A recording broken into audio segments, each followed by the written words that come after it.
What up is Marcus Dynasty Football Dads. Now we have a very, very popular strategy. It is the zig to the zag.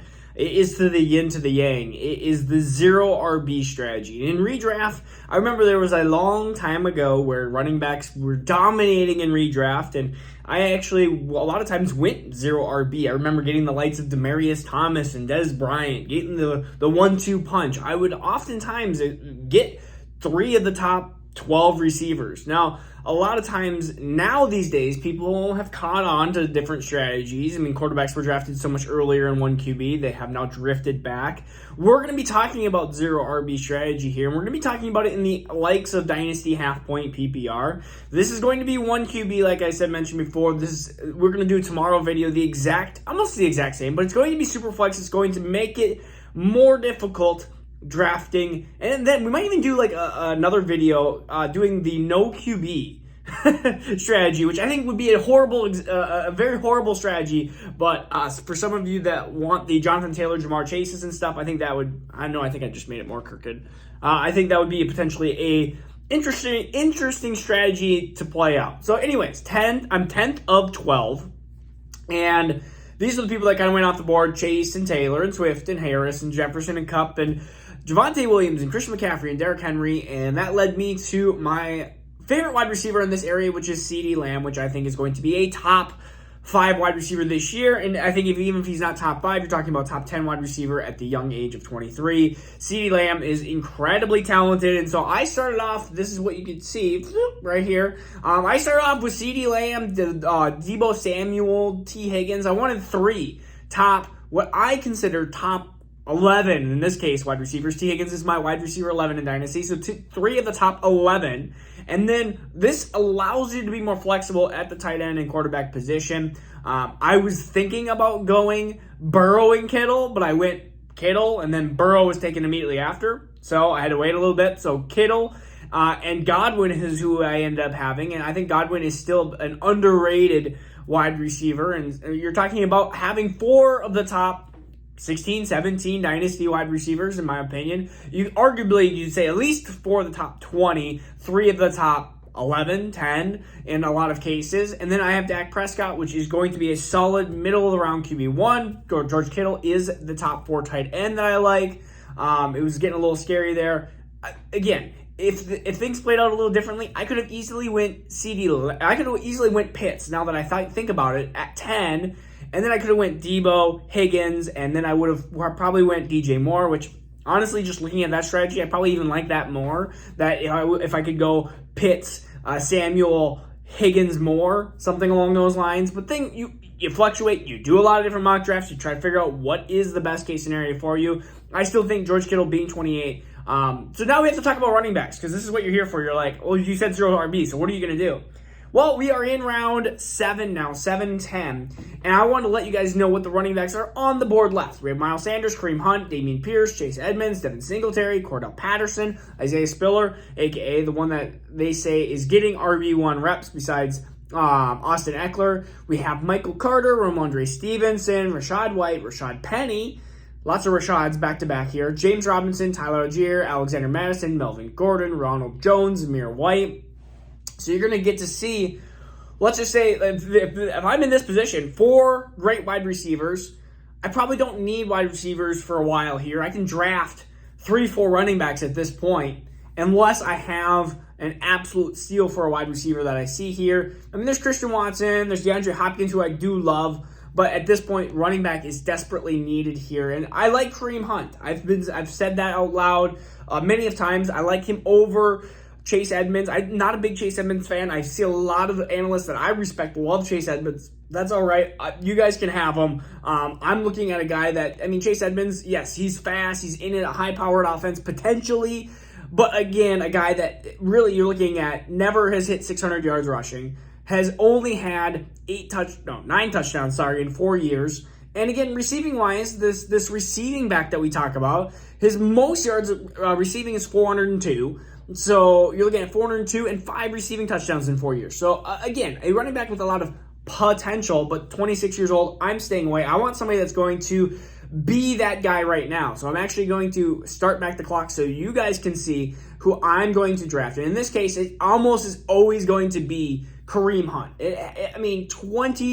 26 years old, same as Chase Edmonds, but a guy who's finished 3 times in the top 11 in total running back. The only 2 years he didn't is he was hurt. So I take Kareem Hunt and run to the bank for it. Kareem Hunt, I think, is an easy RB2 for a team. He will be my RB1, unfortunately, because I punted on that. But again, we know that, so that's why we're going to get a couple of RB2s here, and that's where you start trying to trade the 2023 picks or 2024 picks to get another running back if you need to. So, Chase Edmonds, Dameon Pierce still here, Devin Singletary, Cordell Patterson, Michael Carter, a bunch of Rashads in here.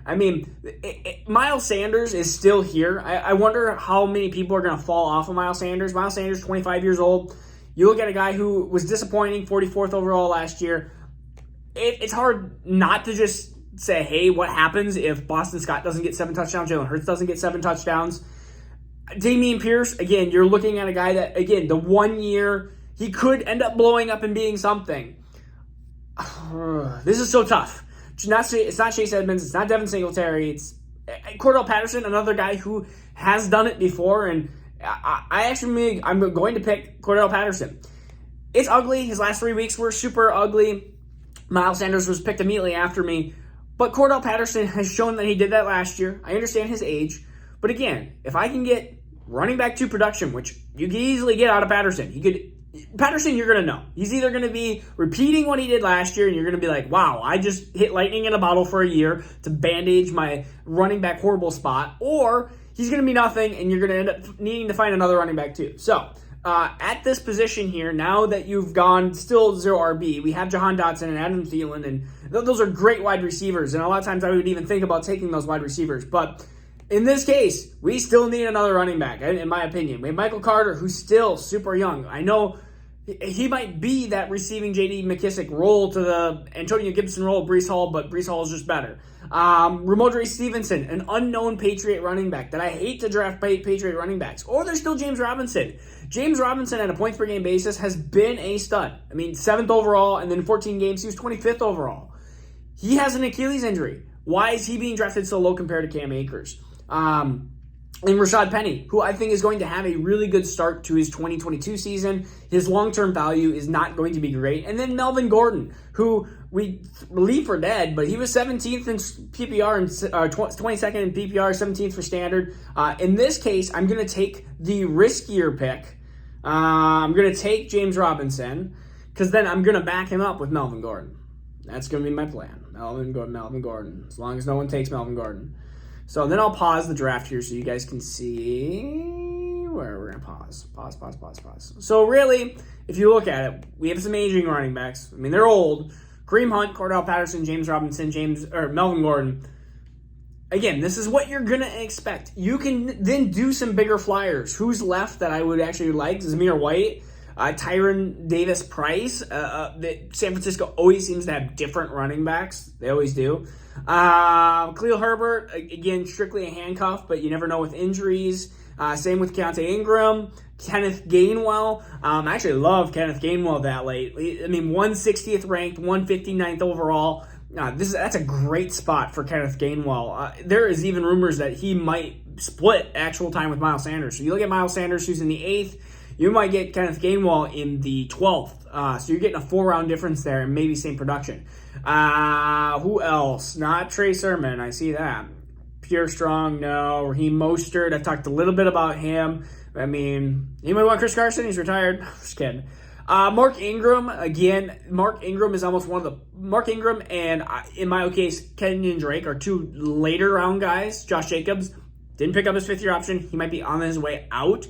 And Mark Ingram, again, Mark Ingram is just being disrespected over and over again when we don't know what happens. And there is a situation where Alvin Kamara gets suspended halfway through the season. If that happens, there's a chance that he doesn't, but if that happens, you're looking at a prime time to either trade Mark Ingram to another competitive team, or if you're that competitive team, all of a sudden now you have Mark Ingram, RB running back 1 on the Saints, which is going to be a top 20 running back for the final 6 weeks, 4 weeks, whatever he gets suspended for. So just, again, being drafted in the 200s, so you're not paying much for that. And that's about it. And there may be some handcuffs that you'd want. So, I mean, we have Kareem Hunt, Cordell Patterson, so a Tyler Algier would make sense. He's not drafted yet, so he was just drafted right after Melvin Gordon, so never mind. He's not there anymore. James Robinson, you're going to have Travis Etienne, so you're not going to get a handcuff. But James Robinson's basically the handcuff there. Melvin Gordon's going to have the other back to Javonte. So, again, I don't like the zero RB strategy. Honestly, when we come to the conclusion of this, I really, really don't like it that much. But if you want to do it, if you want to play with Dance with the Devil, then go dance, right? All right, this is Marcus with Dynasty Dads. Peace out. We'll see you again tomorrow.